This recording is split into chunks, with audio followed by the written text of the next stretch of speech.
100.5 FM, una emisora de Central de Radios.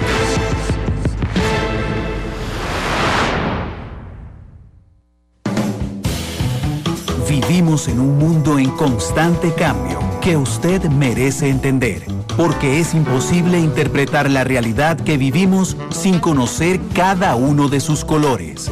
Porque muchos son los tonos de la actualidad. Presentamos Matices. Una producción de Noticias Monumental.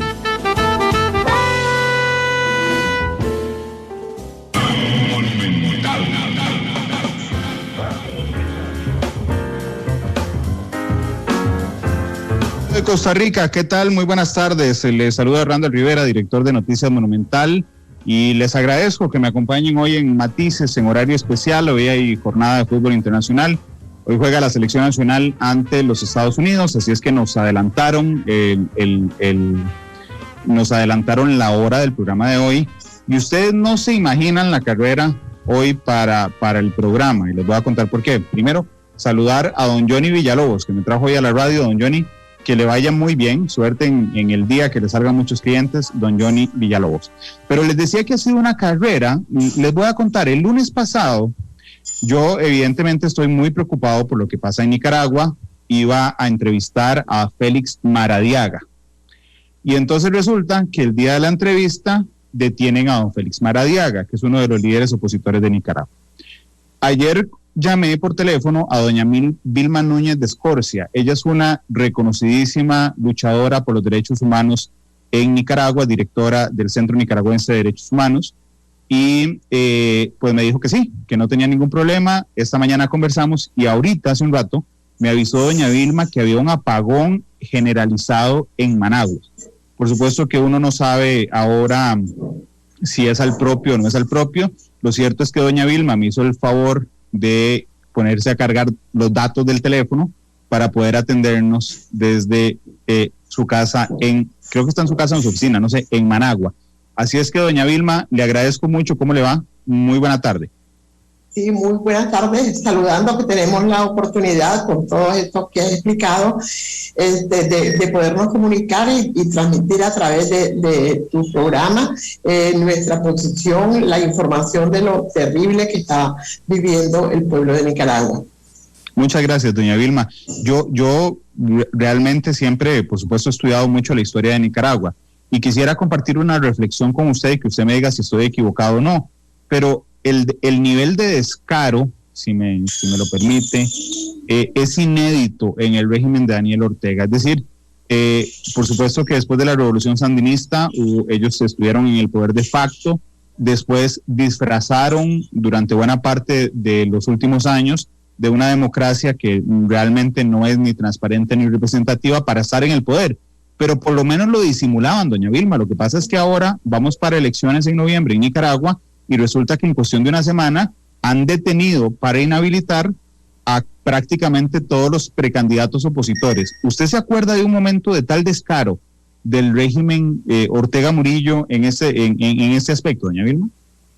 No, fíjate que no solamente no recuerdo que en toda su vida dictatorial, porque Daniel Ortega nunca ha dejado de ser un autoritario, independientemente, incluso cuando lo idealizábamos como dirigente de la revolución traicionada, que fue la revolución nicaragüense, siempre fue un autoritario, una persona completamente extraña, sin comunicación, y ahora definitivamente está hermanado en sus propósitos y en su forma de ser, reafirmando su autoritarismo con la esposa, a la cual, como parte de la usurpación total del poder en Nicaragua, y de otras situaciones, ¿verdad?, que se han vivido, y el involucramiento de muchas otras personas y de muchas otras instancias, la llevó al poder, sembrando la estrategia o tratando de establecer una estrategia de establecer una dinastía. Ese esfuerzo parece que se le ha frustrado, y entonces ha desbordado, ha traspasado todos los límites, todos los parámetros con que a nivel histórico en Latinoamérica, y cuidado que más allá, se han calificado a la dictadura.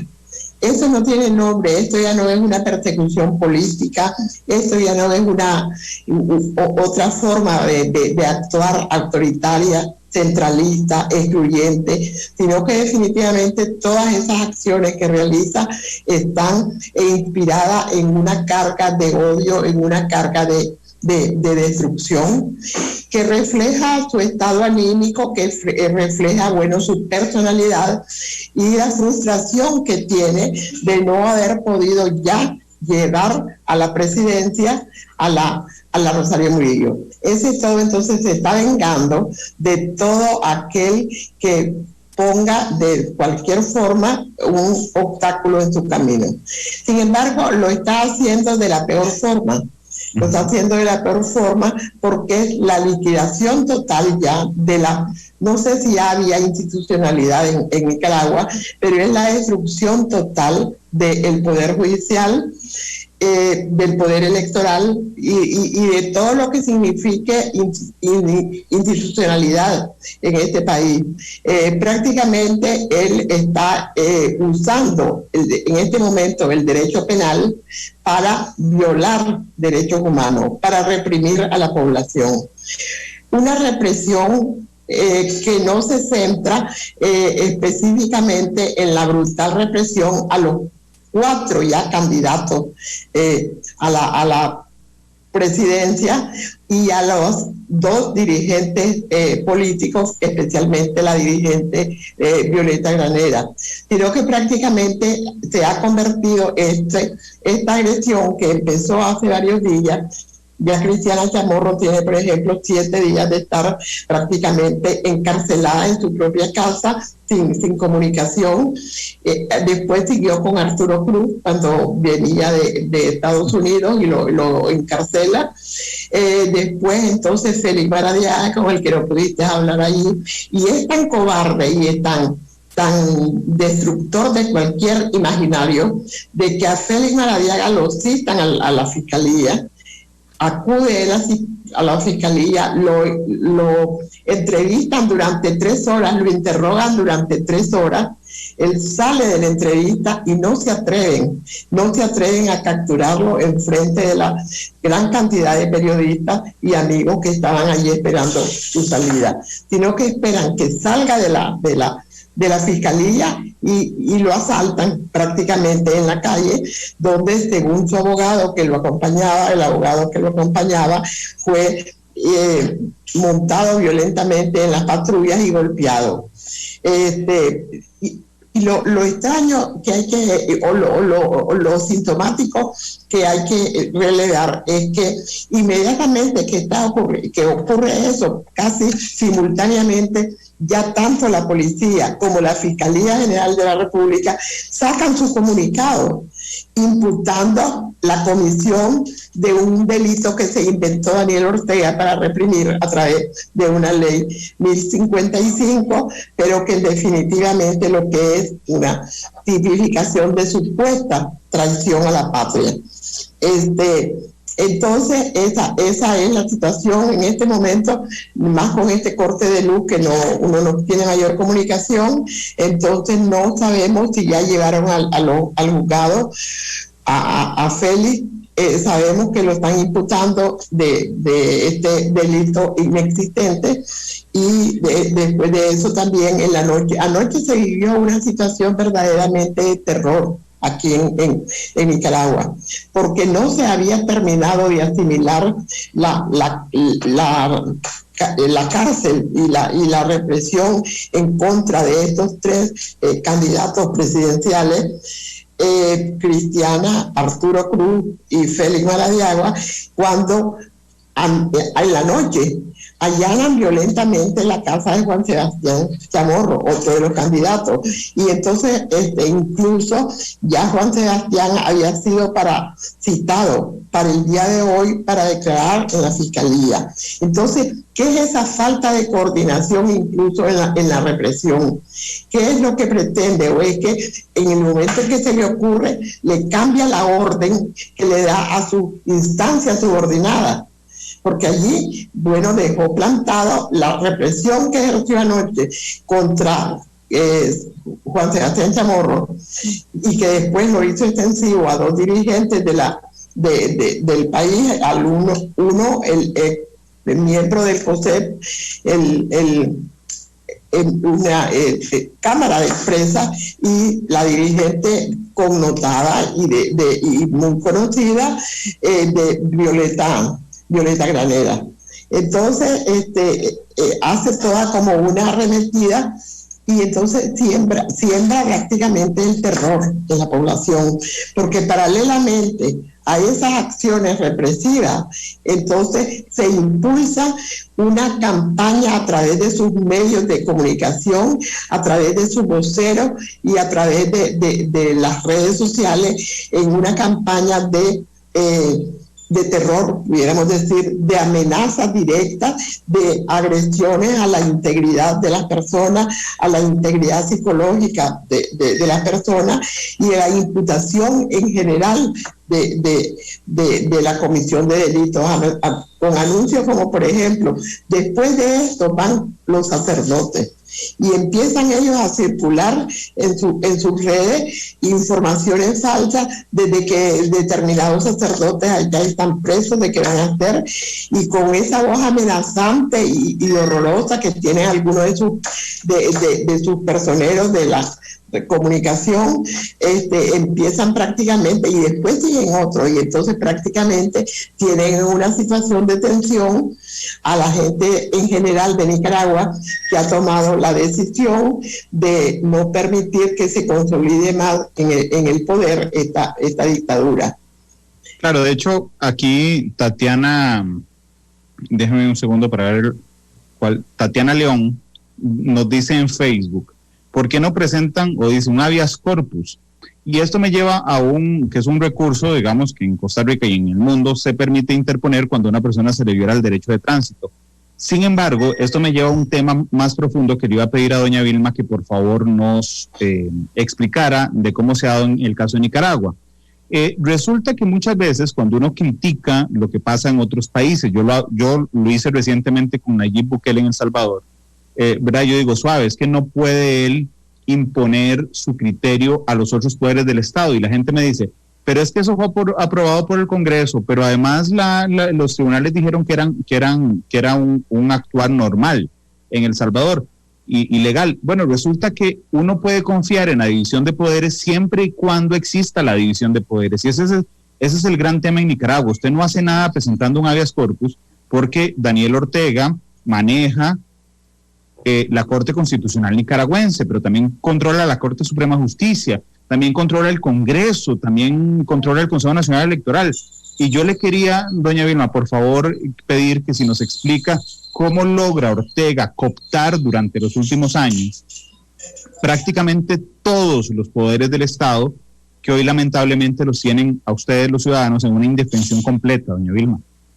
Sí, este es un proceso que, por ejemplo, nosotros como organismo de derechos humanos, que hoy nos tiene completamente descabezados, nos quitó la personería jurídica y vivimos constantemente amenazados, lo veníamos denunciando desde el mismo momento en que Daniel Ortega, después de celebrar un pacto lamentable con el caudillo también del Partido Liberal, Arnoldo Alemán, logra una serie de reformas constitucionales y logra prácticamente empezar a usar a los poderes del Estado y logra una sentencia de la Corte Suprema de Justicia donde establecen que el artículo 147 de la Constitución Política de Nicaragua, que establece la no reelección, era violatoria de la Constitución. Un artículo de la Constitución vigente establece la Corte que era violatoria de la Constitución y que le violaba el derecho a la igualdad y a la no discriminación a Daniel Ortega. Y por consiguiente él tenía el derecho a reelegirse. Entonces es así como consolida el poder. Definitivamente la orientación partidaria que han tenido prácticamente los funcionarios gubernamentales en este país no es nuevo, esto es histórico, y la forma de operar del Poder Judicial como instrumento de represión y como un poder subordinado a los dictados de Daniel Ortega, ya lo dejó al descubierto alguien que desertó de su propio seno, como Rafael Solís, que lo tienen allí de huésped en Costa Rica, y que reveló sorpresivamente los detalles más tremendos de la forma como operaban, y confiesa: yo era el operador, yo le ordenaba a los jueces a quién debían condenar, cuántos años le tenían que poner de prisión, y así definitivamente tiene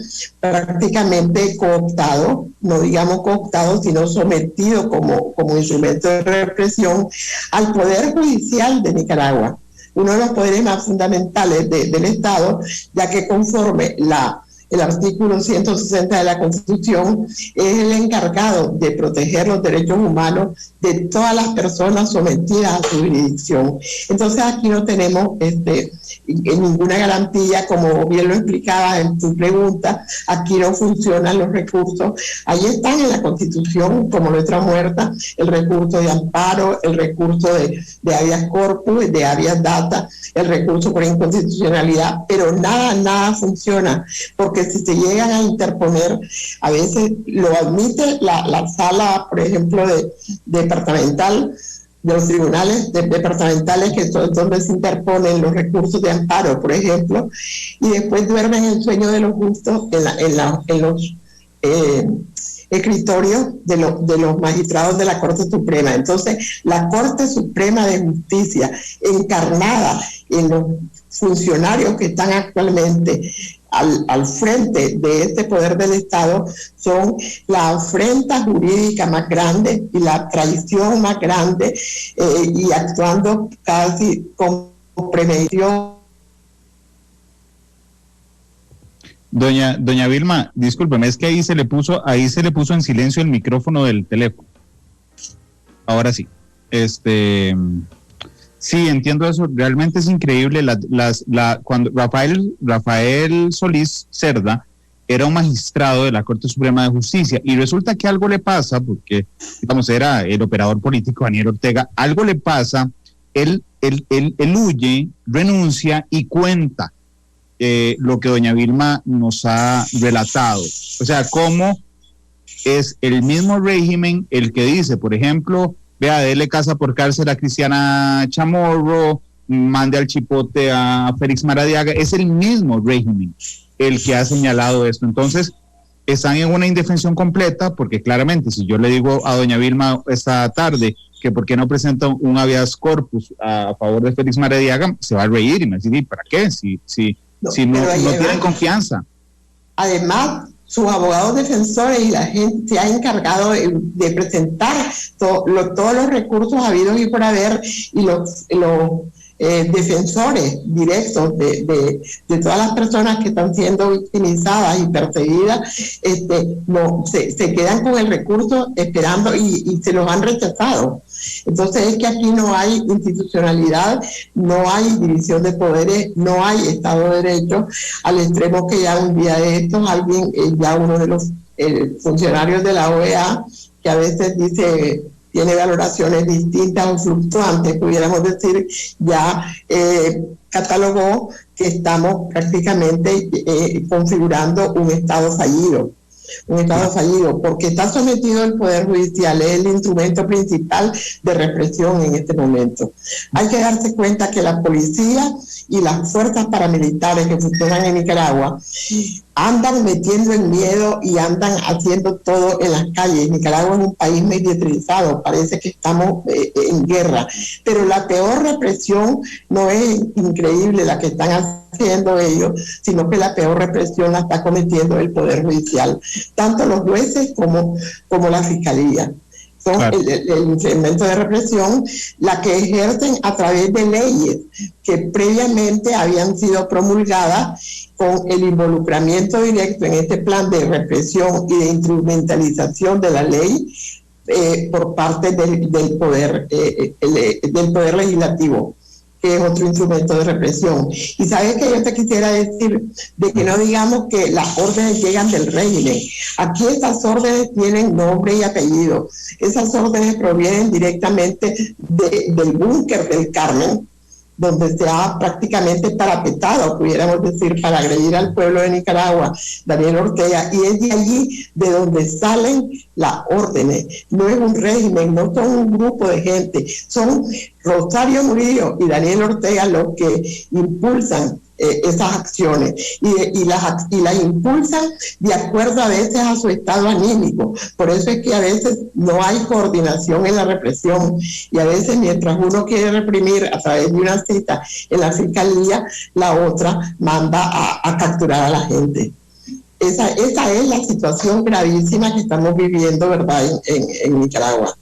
Claro, de hecho le agradezco mucho que lo puntualice así. Cuando doña Vilma dice el búnker de El Carmen, es porque en barrio El Carmen, en Managua, es donde vive Daniel Ortega y Rosario Murillo. De hecho, no sé, la última vez que yo fui a Nicaragua, no se podía siquiera acercarse, digamos, a la casa, es imposible acercarse a la casa, y que las órdenes justamente salen de ahí. Doña Vilma, yo dije al inicio que usted era una reconocidísima defensora de los derechos humanos, lo sostengo y tiene muchísima experiencia en esto. ¿Cómo es defender los derechos humanos en Nicaragua? Digo, realmente el día que yo me comuniqué con Félix Maradiaga para poder entrevistarlo, me impactó al día siguiente saber que estaba detenido. Y evidentemente no quiero, por supuesto, que pase lo mismo con usted, ni con nadie más por defender derechos humanos, pero ¿cómo ha sido esta semana para Vilma Núñez, directora del Centro de Derechos Nicaragüense de Derechos Humanos? ¿Cómo es para ustedes el día a día, doña Vilma? Sí, te voy a decir lo siguiente. Los defensores y las defensoras auténticas, como yo soy, de derechos humanos, asumimos conscientemente el riesgo de enfrentarnos al poder que los viole. Y por eso es que Daniel Ortega nos encuentra siempre en la acera del frente. Y ahora, ante la imposibilidad de usar nuestras instalaciones, porque no solamente nos cancelaron la personería jurídica, sino que nos robaron todas nuestras instalaciones y todos nuestros instrumentos de trabajo. Prácticamente, por suerte, nos ha quedado lo más valioso, que es nuestro compromiso y nuestra decisión de seguir defendiendo los derechos humanos de toda la gente. Sin embargo, es frustrante, por ejemplo, no estar en el propio lugar donde ocurren las violaciones, que esa era una de nuestras formas de trabajar, acompañar a las víctimas en el lugar donde ocurren las violaciones. Por ejemplo, ayer haber estado en la fiscalía y seguir en la camioneta de Félix para presenciar y para tratar de intervenir a ver si lográbamos quitarlo de las garras de una policía represora.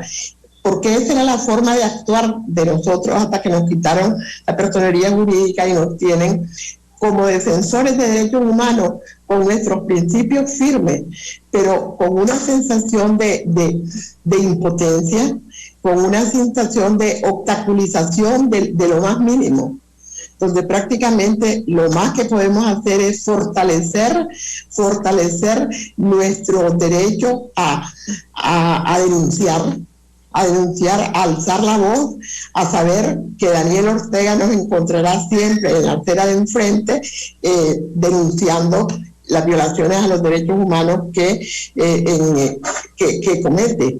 Y es por eso que se impulsan toda esa serie de campañas que no te voy a decir que no molestan, claro que sí, afectan emocionalmente. Entonces, defender los derechos humanos con autenticidad en este momento en Nicaragua es bien difícil, por estas razones que te digo, ¿verdad? Pero también es vivir una situación tremenda de que de defensora te convertís también en víctima, Claro. Y entonces, ¿cómo combinar esa situación? Tenés que hacer grandes esfuerzos para buscar cómo mantener la voz, cómo poder hacer para estar aquí en tu audiencia y en la audiencia que tanto queremos que se compenetre y asuma la gran gravedad de lo que nos está pasando, que es del pueblo costarricense, a quien tanto queremos y con quien tanto nos identificamos. Es una situación absolutamente difícil. Yo creo que rebasa el imaginario que cualquier entendido o cualquier experto en derechos humanos se puede imaginar. Y esto, cuando decimos esto, yo pienso que esa sensación que nosotros sentimos a nivel nacional, que somos víctimas y también defensores, mantenemos nuestro derecho a ser defensores de derechos humanos, a defender derechos, ha trascendido la frontera y ha invadido prácticamente los espacios de los organismos internacionales de protección de derechos humanos, porque él desde diciembre de 2018 prácticamente expulsó del país a lo más representativo de estas instancias internacionales y que empeñó prácticamente todos sus mecanismos al servicio de descubrir que era la brutalidad y la violación que estaba cometiendo en Nicaragua el gobierno dictatorial de Daniel Ortega, y que fue precisamente la Comisión Interamericana de Derechos Humanos y el mecanismo de expertos independientes, el GIEI, que no lo dejaron siquiera presentar su informe final, un informe final que definitivamente marca en la opinión pública nacional casi un antes y un después de las apreciaciones que se tenían acerca de Daniel Ortega, que en algunos círculos políticos de incluso de Latinoamérica todavía era tratado con algún escepticismo, con alguna duda de que fueran ciertas las acciones que nosotros ya denunciábamos internamente, y entonces ahora ya es conocido como un violador de derechos humanos en su máxima expresión, o sea, un cometedor de crímenes de lesa humanidad, que por consiguiente tiene que ser llevado a la justicia. Porque fíjate que uno de los problemas serios que ha habido aquí es la impunidad. Es la impunidad que prácticamente carcome el presente y el futuro del país. Contra eso hay que luchar. Aquí no pueden quedar impunes los más de 328 asesinatos que el régimen ha cometido solamente en estos últimos 3 años. Aquí no pueden quedar en impunidad las violaciones sexuales, las carceladas por tiempos indeterminados, las torturas comprobadas, las cárceles clandestinas donde se les ha torturado, aparte de las cárceles de Nicaragua, que son también unos centros de tortura, como decir la Dirección de Acción Judicial, conocida popularmente como el Chipote. Todo eso tiene que ser documentado, no podemos volver a hacer un borrón y cuenta nueva. Tenemos que buscar cómo documentar todo esto para que algún día se acceda a la justicia. Se acceda a la justicia, y lo digo en términos amplios. No solamente pensar, si no lo podemos realizar a nivel nacional, la justicia internacional se tiene que encargar. Y para poder llegar a la justicia internacional hay que hacer ingentes esfuerzos de capacitación, de documentación, para recoger todas las pruebas que convenzan a esos tribunales expertos de la gravedad ¿verdad? de la situación. Entonces es bien difícil. Es bien difícil defender derechos en esta situación. No quiero exagerar de ninguna manera, pero todo el mundo está esperando que en cualquier momento te capturen, que en cualquier momento te agarren y ni siquiera tu familia se dé cuenta de qué es lo que está pasando con vos.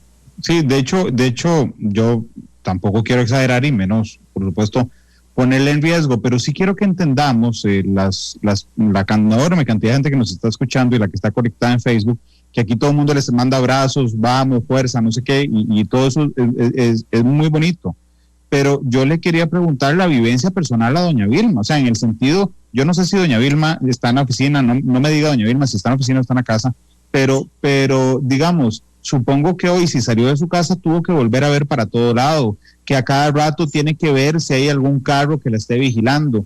Y esta es una pregunta horrible, pero muy directa, doña Vilma. ¿Usted está segura de que esta noche dormirá en su cama? No, no estoy segura.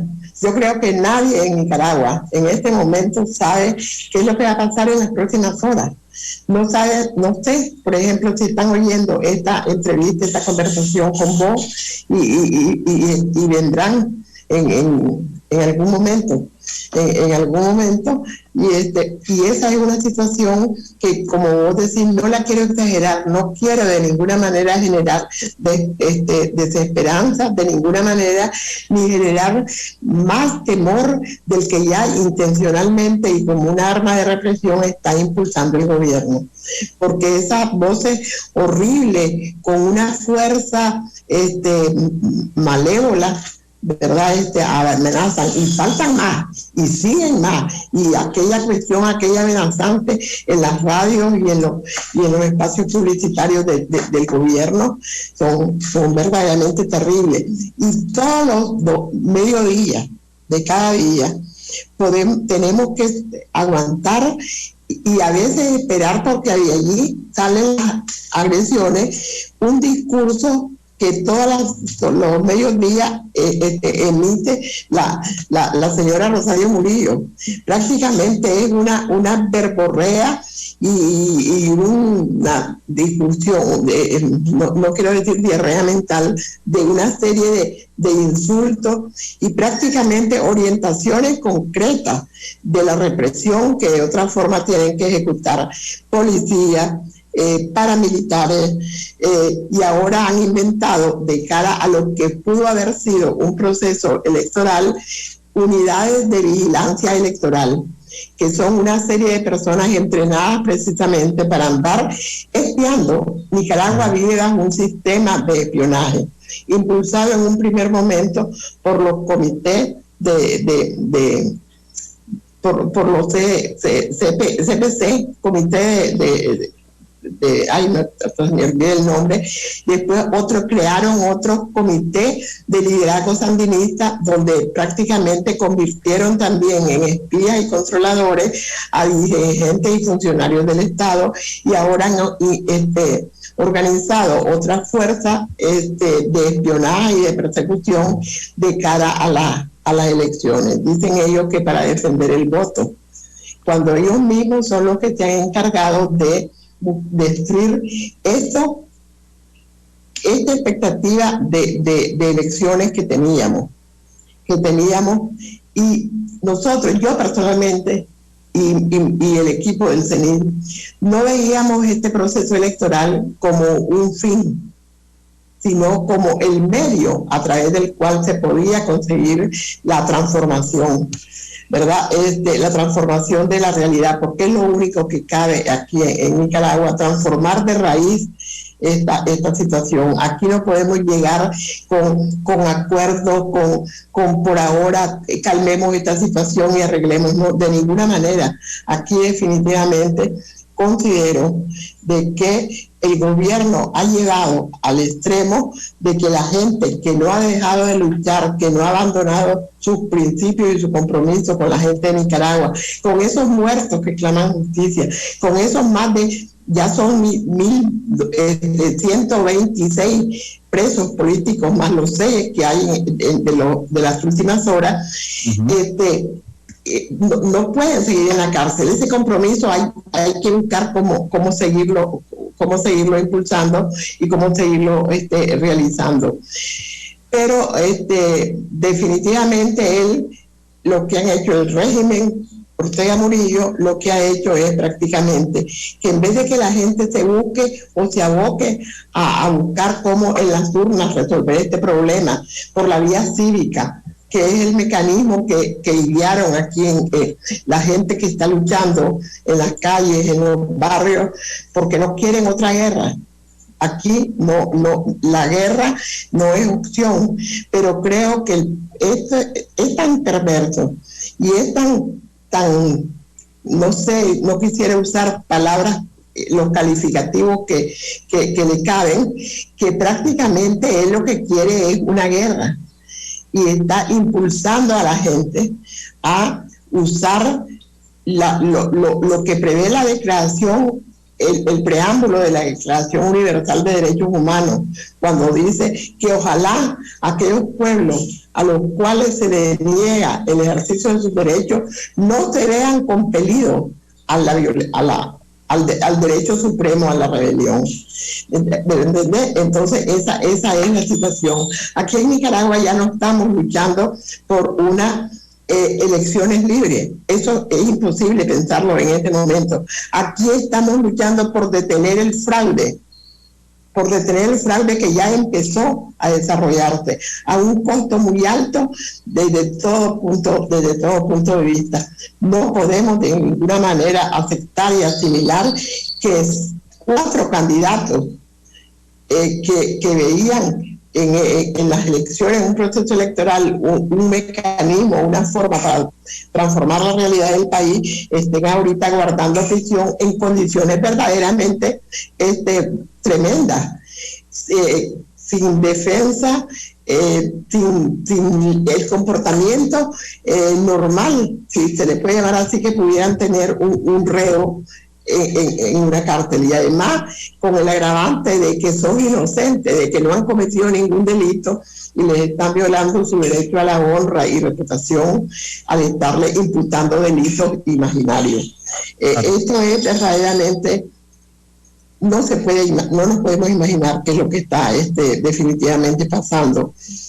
Y yo te quería decir de que este gobierno está prácticamente desafiando, ha puesto contra la pared al pueblo nicaragüense, con un desprecio total y absoluto al que considera su enemigo, pero también se ha burlado de toda la comunidad internacional que le ha estado prácticamente contemporizando, llamándolo a la reflexión y dándole oportunidades y todo esto. Y creo también que ha puesto a prueba a los mecanismos internacionales de protección de derechos humanos.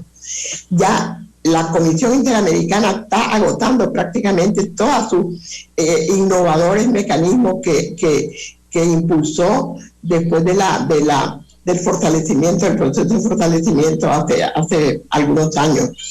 Y que por cierto se estrenaron aquí en Nicaragua, como el mecanismo de seguimiento, la sala de respuesta rápida. Todos esos mecanismos que no existían en la comisión se aprobaron para ser más efectivos frente a las violaciones de derechos humanos en el continente. Se estrenaron aquí en Nicaragua. ¿Creen ustedes que eso no revela la realidad? ¿Cómo es posible que cuando el mecanismo más importante de protección de la región busca cómo fortalecer y poner lo mejor, lo más novedoso, lo más actual al servicio de los derechos humanos en el continente, lo aplica aquí? Porque prácticamente aquí en Nicaragua es donde se está viviendo la peor crisis y la peor situación de derechos humanos del continente americano. Somos solidarios con todos los problemas que están viviendo el resto de países, pero definitivamente estamos viviendo en carne propia esa situación. Y esas situaciones que te menciono ponen en evidencia. Por ejemplo, el mismo Almagro, ya con respecto a las elecciones, dice que se va a vivir en Nicaragua el proceso electoral más difícil que uno se pueda imaginar. O sea, ellos mismos que han estado contemporizando y dando oportunidades, y que la burocracia para acá y la burocracia para allá, si así se le puede llamar, o lo limitado de los mecanismos con que actúan, las conveniencias a veces de los estados, todo eso se atreva a prácticamente, como decimos aquí en Nicaragua, tirar la toalla. Claro. Cuando doña Vilma hablaba de los CPC, que son consejos de poder ciudadano, eso es como, por ejemplo, que yo sea presidente de Costa Rica, entonces me invente que en cada barrio voy a poner, no sé, un comité de aseo. Y entonces ese comité de aseo, que tiene ese nombre, realmente lo que hace es que vigila en cada calle en cada calle de Nicaragua, es que es en serio, en cada calle de Nicaragua, vigila a las personas, quién puede ser un opositor. Vean, yo había hecho un reportaje cuando fui a Nicaragua la última vez, desde que uno aterriza en el aeropuerto Sandino, y ve esa imagen enorme de César Augusto Sandino, usted siente que lo están viendo, o sea, usted siente que esa imagen está viendo. Yo en ese momento viajé a Estelí con un grupo de directores de medios de comunicación en Costa Rica, y recuerdo que en un momento salí del hotel a la acera porque quería ir a caminar a conocer el parque de Estelí, y entonces había un amigo nicaragüense que yo le pregunté en la acera, mira, y digo, ¿a ustedes cómo se sienten con esto? ¿A vos no te da cólera? Me acuerdo que le pregunté, que uno va al parque de Estelí, lo que están guindando son las fotos de Ortega y Rosario y Tomás Borges y no sé qué. Y entonces me dijo, no me preguntes aquí en la calle. Y dije, pero estamos solo vos y yo. Y me dijo, no, eso es lo que vos crees, todos nos están vigilando. Esa es la realidad de lo que se vive lamentablemente en Nicaragua. Y lo otro, porque yo le pregunté a doña Vilma la dificultad de ser defensora de los derechos humanos, incluso desde lo personal, ¿verdad? Pero hay un tema que es institucional. Doña Vilma nos lo ha reiterado varias veces, pero lo que hizo el régimen, o lo que hizo Ortega y Murillo, ¿ok?, es promover una ley por el cual las organizaciones, particularmente las de defensa de los derechos humanos, tenían, doña Vilma, por favor usted me corrige si me equivoco, tenían que reportar sus nexos, su financiamiento, cada una de las partidas, o sea, era imposible lograrlo. Y si no, estaban incumpliendo la ley. Esa ley que es imposible cumplir, ¿verdad? Entonces es la que sirve de excusa, por ejemplo, en el caso de Cristiana Chamorro, para perseguirla por supuestas irregularidades en la Fundación Violeta, que por supuesto no pudo cumplir esa legislación, doña Vilma. Sí, te voy a aclarar un poco la situación. Uh-huh. El derecho de asociación expresado a través de las organizaciones civiles, de la conformación de organizaciones civiles sin fines de lucro, desde el año 1992 empezó a ser controlada a través de una ley que es la ley 147, que es la que regula el funcionamiento de las organizaciones civiles sin fines de lucro, las cuales teníamos la obligación, de reportar anualmente ante el Ministerio de Gobernación, que era el encargado de supervisar el cumplimiento de esa ley, toda la información, tanto sustantiva como la información financiera que se ejecutaba, y la procedencia de los fondos a través de un listado completo de las agencias de cooperación o de gobierno con los cuales trabajaba. Entonces, eso empezó a usarse como un mecanismo de control y como un mecanismo de represión, y en vez de continuar entregando la carta de legalidad que anualmente se entregaban cuando cumplías con todas esas regulaciones, empezaron a exigirte más requisitos y prácticamente a retener eso. Eso es una situación de control que ahora ha sido superada, porque en esta desborde mental que esta gente tiene, creó una de las leyes más perversas, copia de los regímenes totalitarios de Rusia, de Venezuela y de Cuba, que es la que se llama la ley de agentes extranjeros. Esa ley de agentes extranjeros prácticamente te obliga a que para poder funcionar tenés que no solamente rendir toda esa información burocrática que ya se revisaba anteriormente, sino que tenés que rendir información o proponerte, quitan a las organizaciones el poder de decisión y son ellos los que tienen que aprobar, los que pretenden aprobar tus planes de trabajo, en qué vas a trabajar, en qué líneas de acción dentro de los derechos humanos puedes trabajar. Y lógicamente tienen su puntería sobre específicamente las organizaciones de derechos humanos que por su naturaleza y de independencia mantienen prácticamente su funcionamiento a través de la cooperación internacional. Todo eso supervisado por el gobierno. Entonces, ¿qué pasó? Que ante esa imposición y ante la arbitrariedad y la humillación que representaba y la falta de independencia que te impediría ejercer las funciones para las cuales te has organizado, la Fundación Violeta Barrios de Chamorro decidió, como es una facultad de cualquier organización, disolverse para no verse obligada a autoincriminarse, catalogándose como ley de agente extranjero. Vos sabés la connotación que tiene la palabra agente extranjero. Entonces es una connotación peyorativa, una connotación prácticamente estigmatizante. Entonces ya la Fundación Violeta Barrios de Chamorro habían sido prácticamente canceladas de conformidad con sus estatutos y con la ley, su funcionamiento como organización. Por eso es lo absurdo, lo criminal y lo ridículo de que cite el Ministerio de Gobernación, que es donde empieza la represión contra Cristiana Chamorro y los funcionarios de lo que fue la fundación, la cita el Ministerio de Gobernación para decirle que encuentra inconsistencia en los rendimientos de cuentas del año 2015 al 2019. Y cuando la fundación tenía prácticamente lo que nosotros llamamos las cartas de legalidad durante todos esos años. Y que si no ahí nomásito ya el Ministerio de Gobernación le dijo, bueno, esto aquí hay algunas dudas y entonces esto lo va a aclarar en la Fiscalía y ya empieza a imputarla delictivamente.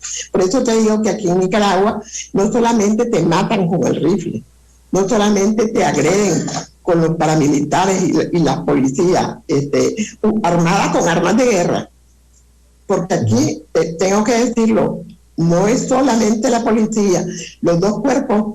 La policía debía de ser un órgano de carácter civil, pero con determinadas funciones, ¿verdad?, de control. Sin embargo, ha actuado militarmente, su comportamiento es un comportamiento militar, y desde el primer momento, me voy a retrotraer un poco, del 2019, del 19 de abril de 2018, empezaron a actuar con armas de grueso calibre, con armas que solo le pertenecen al ejército de Nicaragua. Y el ejército de Nicaragua se lava las manos y se dice, no tengo nada que ver en eso. Pero ahí están las descripciones que han habido de todas las armas que están funcionando y que siguen funcionando aquí en el país, ¿verdad? Entonces esa es la situación. Te agreden de esa forma, te vigilan de la forma que ya incluso me ha ayudado a explicar gráficamente al pueblo costarricense, sino que también ahora te persiguen y te estigmatizan y te violan tu derecho a la presunción de inocencia, a tu integridad psicológica, a todo, con la imputación de comisión de delitos graves que no existen. La Fiscalía de Nicaragua, que tiene la función de Ministerio Público, es la fábrica de donde salen la tipificación de los delitos de orden común que se están imputando a toda la gente. Entonces ellos no son unos representantes jurídicos, ellos son prácticamente fabricadores de delitos para poner en práctica la decisión de Rosario Murillo, que marcó desde un principio su estrategia. Vamos con todo. Cuando no podían controlar a la gente en su reclamo de derechos, vamos con todo. Y ahora lo ha ampliado. Ya no es solo vamos con todo, sino vamos con todo y contra todos.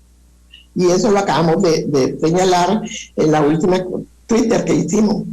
Claro, de hecho, mientras tenemos esta conversación, la policía nicaragüense detuvo a José Palais, que es uno de los analistas, miembro de la Coalición Nacional, quien ha sido detenido el día de hoy. Doña Vilma, disculpe que cometa esta indiscreción. Si gusta me la contesta y si no, no hay problema.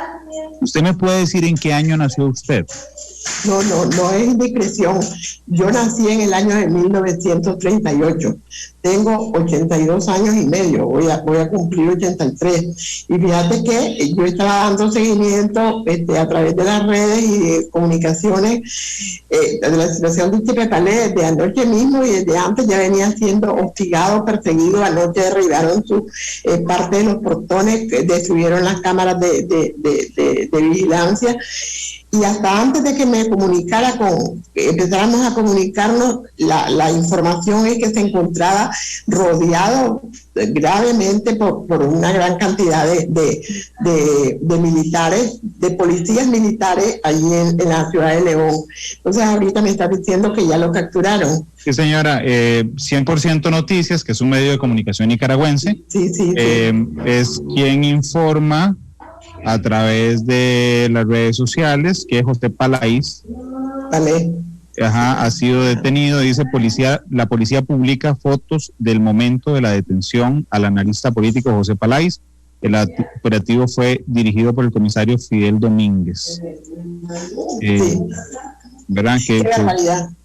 Qué barbaridad, como se están cumpliendo, prácticamente anuncian, esto va a ser, no se va a quedar uno solo, dicen los voceros principales del gobierno, que se han convertido en la voz amenazante que tortura prácticamente psicológicamente a cada momento a la población nicaragüense. Claro. Y entonces esto es verdaderamente grave. Doña Vilma, le pregunté el año en el que usted había nacido para hacerle la siguiente pregunta. Usted nació en 1938.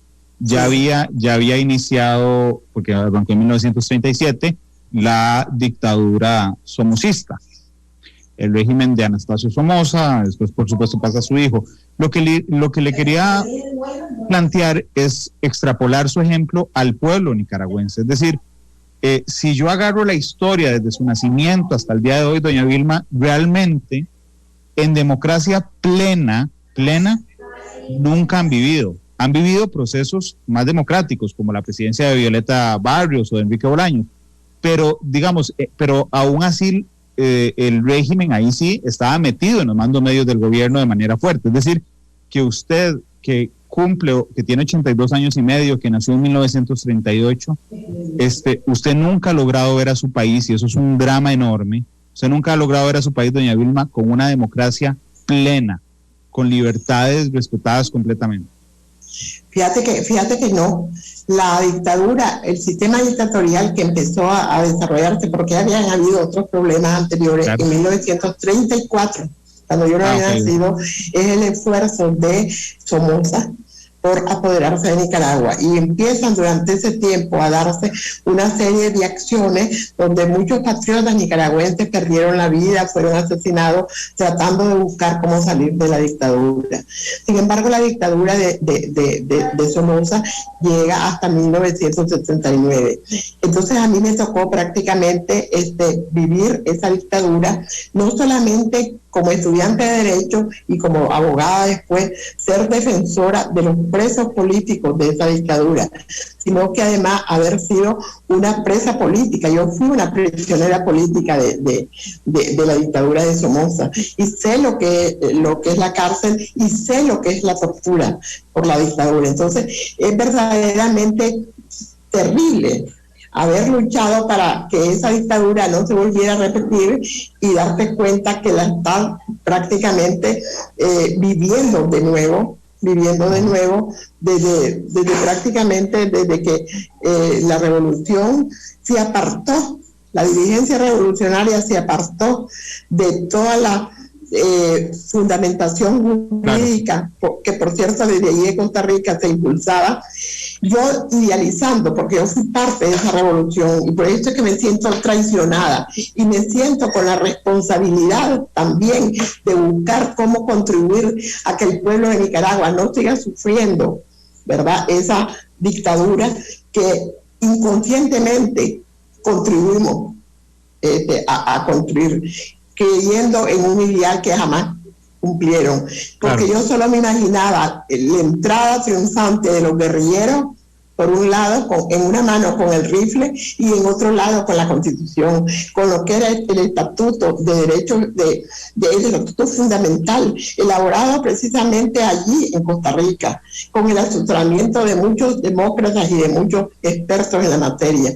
Y eso se apartaron y empezaron a engañar al pueblo de Nicaragua desde el primer momento. Sí, es muy doloroso porque supongo que usted celebró, como me lo está relatando, ese 19 de julio de 1979, la entrada de las fuerzas revolucionarias triunfantes por haber acabado con la dictadura de Somoza. Y yo sé que llevó un tiempo y un proceso. Yo sospecho que desde 5 minutos después Daniel Ortega tenía en su mente lo que iba a pasar y se enamoró del poder y no lo soltó más, él y una parte de la dirigencia, doña Vilma. Pero entiendo su sentimiento de traición, de decir, yo apoyé este movimiento para quitar una dictadura nefasta como la de Somoza, para que cayera otra dictadura nefasta como la de Ortega y Murillo, doña Vilma. Sí, así es, definitivamente. Sí, una de las cosas con las cuales se puede prácticamente catalogar o definir la característica personal de Daniel Ortega es prácticamente un traidor. Él ha traicionado absolutamente todo, ¿verdad? Incluso ha traicionado su propia imagen que trató de construir después de años de cárcel en las cárceles de Somoza, donde ya prácticamente, según relatos de los que lo acompañaron en esa situación de cárcel, ya se le revelaba su estilo controlador, su estilo déspota, que lo ejercía sobre sus mismos compañeros de celda. Pero nada de eso se salía a luz, todo era buscar cómo salir de la dictadura de Somoza, y así fue pasando el tiempo, y definitivamente yo sé que muchos de los dirigentes revolucionarios no pueden cargar con este estigma, pero yo quisiera que tuviéramos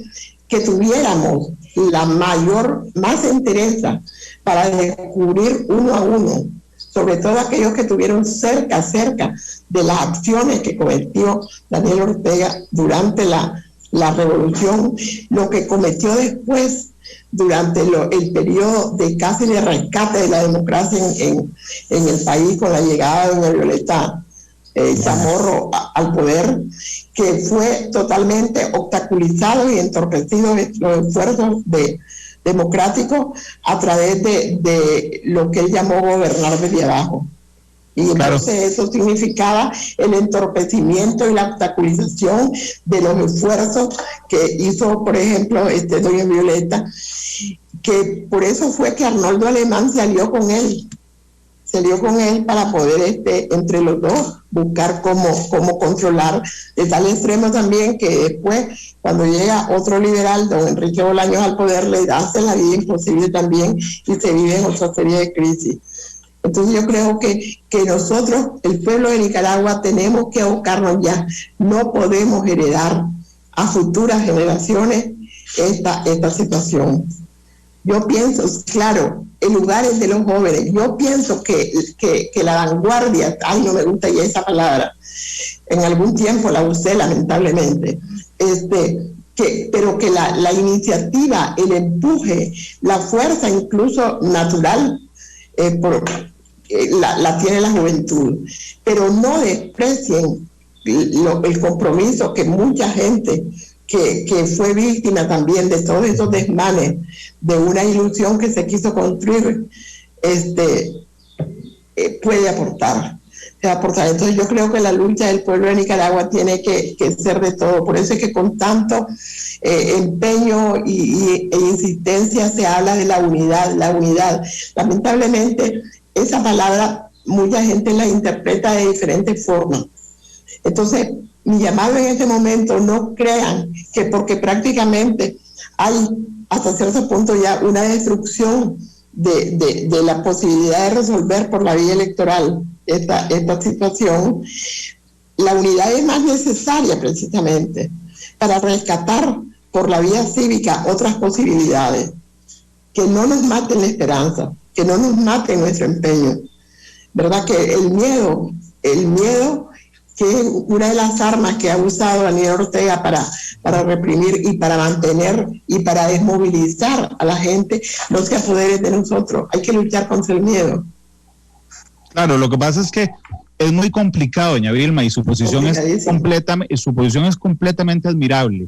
Y cuando digo complicadísimo es porque en el plano internacional lo que está pasando en Nicaragua prácticamente ha pasado invisible. Es un problema demasiado chiquitico para muchos países. Aquí en Facebook tengo algunos muy pocos, que dicen, bueno, Nicaragua escogió, ve a ver qué hacen ellos. Esa no es la respuesta. Doña Vilma es una ciudadana nicaragüense, por supuesto, pero yo no la veo como una ciudadana nicaragüense, la veo como un ser humano, como un hermano de humanidad, ¿verdad? Que no tiene por qué sufrir lo que está ocurriendo. Y yo le quería pedir permiso para ir a una pausa comercial, es muy cortita, porque la gran pregunta es, bueno, ¿y qué hacemos? No solo qué hacen, ¿qué hacemos nosotros? ¿Qué se puede hacer? ¿Qué puede hacer Vilma Núñez desde Managua? ¿Pero qué puede hacer Randall desde San José? ¿Qué puede hacer Eduardo González, como lo está haciendo en Facebook? ¿Qué puede hacer Elisa Sequeira, como lo está haciendo en Facebook? Porque Estados Unidos hace un par de horas sancionó a Camila Ortega, por ejemplo, la hija de Daniel Ortega y Rosario Murillo, a Edwin Castro, a Ovidio Reyes, a Julio Rodríguez, y pasó algo. Eso significa algo, eso genera algún cambio en Nicaragua. Bueno, eso genera justamente que Carlos Grisby, que es uno de los, William Grisby, perdón, que es uno de los... Sí, dice, bueno, va a haber cárcel para sacerdotes, magnates, exmilitares y más chamorros, dice él, en medio de las sanciones. Entonces, ¿qué hacemos? Esa es la gran pregunta que le tengo a doña Vilma cuando regresemos de la pausa comercial. Es la 1:38 aquí en San José, 1:38 en Managua, donde nos acompaña doña Vilma. Vamos a la pausa y volvemos. 45 minutos en San José, 1 de la tarde también con 45 minutos en Managua, desde donde me acompaña doña Vilma Núñez de Escorcia, una conocidísima dirigente en defensa de los derechos humanos, directora del Centro Nicaragüense de Derechos Humanos, quien nos ha denunciado a lo largo del programa de hoy las situaciones que se vive. Le cuento, doña Vilma, que aquí en San José tenemos un cielo gris esta tarde con 24 grados y ahí en el corte la vi moviendo el ventilador. Así es que supongo que Managua está calientísimo como siempre esta tarde, doña Vilma. Sí, más que no hay luz. Estamos con un corte de luz que, bueno, en un primer momento aquí todo se puede esperar. Pensábamos que era una forma de interrumpir las actividades, una agresión más.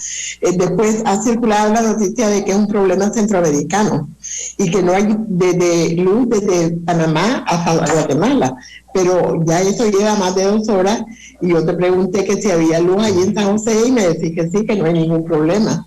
Ya claro. Están anunciando que todo Nicoya, dicen, en Costa Rica no hay claro, luz. de hecho, a la gente que nos está escuchando en Nicoya o en algún otro sector de Guanacaste, que me cuente por favor a través de Facebook o a través de WhatsApp, que también todo el teléfono por aquí, 899-35935, cuéntenme por favor si hay luz en Nicoya, para desmentir de una vez a las explicaciones que están brindando. Aquí en San José no ha habido problemas de luz el día de hoy. La pregunta del millón, doña Vilma, era ¿y qué hacemos? Porque usted me dice, toda valiente, Randall, no podemos perder la esperanza por una salida electoral. Y yo con todo respeto digo, doña Vilma, ¿cómo se le ocurre una salida electoral si el Consejo Nacional Electoral está controlado por Ortega, si no van a permitir la entrada de observadores internacionales reales? ¿Qué hacemos? ¿Y cómo guarda esa esperanza, doña Vilma? Sí, yo creo que la esperanza hay que guardarla solo porque está inmersa en nuestra forma de ser y en nuestra forma de sentir. Difícil, la pregunta que me ha hecho es dificilísima. Yo no tengo la respuesta. Sin embargo, yo siempre quiero pensar que hay un camino y que si no se llega por esta vía, se llega por otro similar. No debemos de buscar, de ser tentados a caer en la provocación de la violencia, en la provocación de la guerra. Uh-huh. Definitivamente. Entonces, ¿qué otra salida te proporcionan los sistemas democráticos. Entonces, por ejemplo, ya no se puede estar diciendo idealistamente, vamos a luchar por unas elecciones libres. Aquí ya no, aquí la lucha se debe encaminar y fortalecer a destruir el fraude que ya inició. Y eso pasa por la adopción de una serie de medidas y de incrementos de los métodos de lucha que hasta este momento se han empleado. Hay que fortalecer precisamente la presión. Yo no tengo la respuesta. Yo no tengo la respuesta y no creo que la encontremos solo desde el enfoque del reclamo al deber de protección que tiene la comunidad internacional y el deber que tienen los estados de proteger y garantizar la vigencia de los derechos humanos. Yo creo que ya no es, que no llega allí. Tenemos que seguir impulsando, tenemos que seguir fortaleciendo los mecanismos de protección de los derechos humanos, pero eso van a llegar a un límite. Entonces tiene que impulsarse la lucha política, la lucha social, la lucha precisamente en las calles. ¿Cómo hacer para recuperar las calles donde se libraron las luchas más heroicas y más estimulantes del pueblo de Nicaragua, que es el que tiene actualmente en esa situación de desesperación y en un comportamiento completamente irracional a la dictadura? Claro. Porque ha enloquecido y corro el riesgo de insultar a los que tienen los problemas mentales. Yo no sé, es algo, no tengo yo las experticias ni las valoraciones para decir qué es lo que estamos frente a una persona, a un qué. No sabemos. Lo más acertado, lo más aproximado, pudiéramos decir, es una situación completamente irracional, un comportamiento completamente aberrante. Hay muchas formas como la gente lo ha expresado diciendo, se cruzó la raya, ya no hay, o sea, todos los parámetros con que se mide la represión, la violencia, los sistemas dictatoriales y destructivos de la democracia en el mundo han sido superados por esta gente. Sí, de hecho es la 1:50. Le voy a contar que aquí Junior en Avangares, en Guanacaste, me dice, hay luz. Dice también un buen amigo, mis amistades en El Salvador y Honduras nos dijeron que no han tenido ningún corte eléctrico. Miguel Pereira nos saluda desde Cañas y Liberia, que están en Guanacaste. Doña Vilma, dicen, tenemos electricidad. Y don Manrique dice, acabo de llamar a Peñas Blancas, que es justo la frontera, por supuesto, con Nicaragua, a su agente aduanero, y le dice, aquí no ha habido ningún problema. Entonces, no es un problema de conexión centroamericana, doña Vilma. No es eso, no es la explicación que les han brindado hasta el momento. Mi última pregunta tiene que ver con, son dos preguntas. Una, ayer escuchaba a exdiplomáticos costarricenses pedir que Costa Rica pidiera la activación de la Carta Democrática, que es un instrumento que tiene la Organización de Estados Americanos para sancionar y presionar a países que establezcan prácticas poco democráticas. Yo quiero preguntarle sinceramente, ¿eso sirve de algo? O sea, ¿sirve de algo que Costa Rica vaya a la OEA a pedir que se active la Carta Democrática? Sí, bueno, Costa Rica ha sido un acompañante histórico de las luchas democráticas del pueblo de Nicaragua. Y los mecanismos que existen y que se han diseñado a nivel de las instancias internacionales, en este caso la OEA con la Carta Democrática, han sido producto de la lucha de los pueblos. No es producto de que se les ocurrió a unos eruditos en unos escritorios decir, con eso vamos a buscar cómo democratizar tal o cual país. Sin embargo, como esos mecanismos internacionales y la falta de coercitividad con que se desarrolla el derecho internacional, no sé, no veo que vaya a ser una solución, porque aparte del descrédito moral del aislamiento a que puedan llegar a este gobierno, más bien se puede sentir liberado. Bueno, ya no soy parte, ahora mucho menos que tenga que, de la OEA, mucho menos que tenga que cumplir, aunque la verdad es que a él no le importa nada eso. Le voy a poner un ejemplo en que baso mi afirmación. Cómo se ha burlado prácticamente o ha pasado por alto los compromisos de relaciones que tiene con los estados democráticos. En el momento en que estaba presente aquí un señor Moss, creo que un alto funcionario del Fondo Monetario Internacional, para ver la cuestión financiera y ver cómo le siguen alimentando financieramente el funcionamiento al gobierno, porque eso es lo que ha pasado. Y al mismo tiempo estaba reunido, nada menos que en San José de Costa Rica, el secretario de Estado de los Estados Unidos, y estaba el canciller de aquí de Nicaragua tomándose fotos todos sonrientes con todos los cancilleres centroamericanos y con el secretario de Estado. Entonces, en algún momento yo pensaba, hoy no va a pasar mayor cosa porque está allí y entonces van a querer guardar las apariencias.